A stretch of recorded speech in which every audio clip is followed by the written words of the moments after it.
Minister, I want to raise a really important issue in relation to jobs in my own county, and that is the issue of Tara Mines.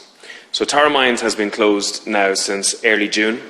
3 months later, there is no word in relation to the mine opening. Tara Mines is by far the largest employer in County Meath. It's estimated that about 2,000 jobs currently depend on a functioning mine.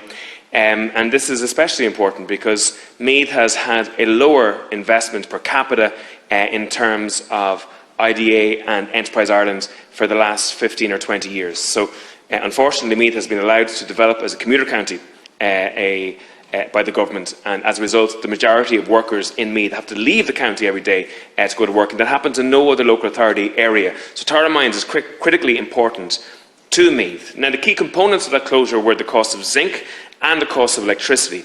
Now, we know that energy costs in this country are way out of sync in terms of other countries. Ireland is the most expensive country in Europe in terms of electricity at the moment.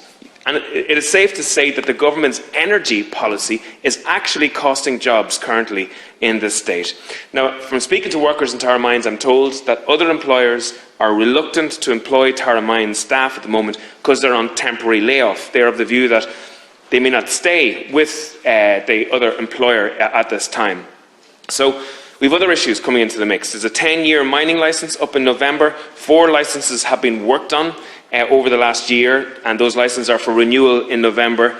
It's incredible that it takes 12 months for an application of licences at the moment in this state, but we're living at a time of enormous bureaucracy, enormous red tape in everything where normal citizens engage with the state at the moment. And we want to know what is the story with those licences that are coming up there.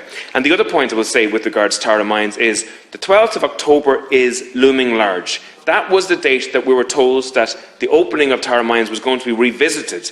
And I want to know, what has the government done in the intervening 3 months in terms of trying to get Tara Mines open?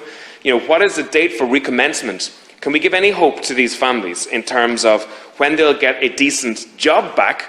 Because many of them are suffering on very low income, €220 a week in relation to that income. And it's also important to state that Minister Humphreys stated about a year ago that she believes that there should be an income support to workers who suffer redundancy. And she stated that it should be up to 60% of their original income. And here we are a year later with no detail on that. There is an opportunity coming up for the government to put detail on that, and that's the budget. And I'd ask the Minister, will the budget include details in where we can actually increase the income of workers such as those that are in trouble in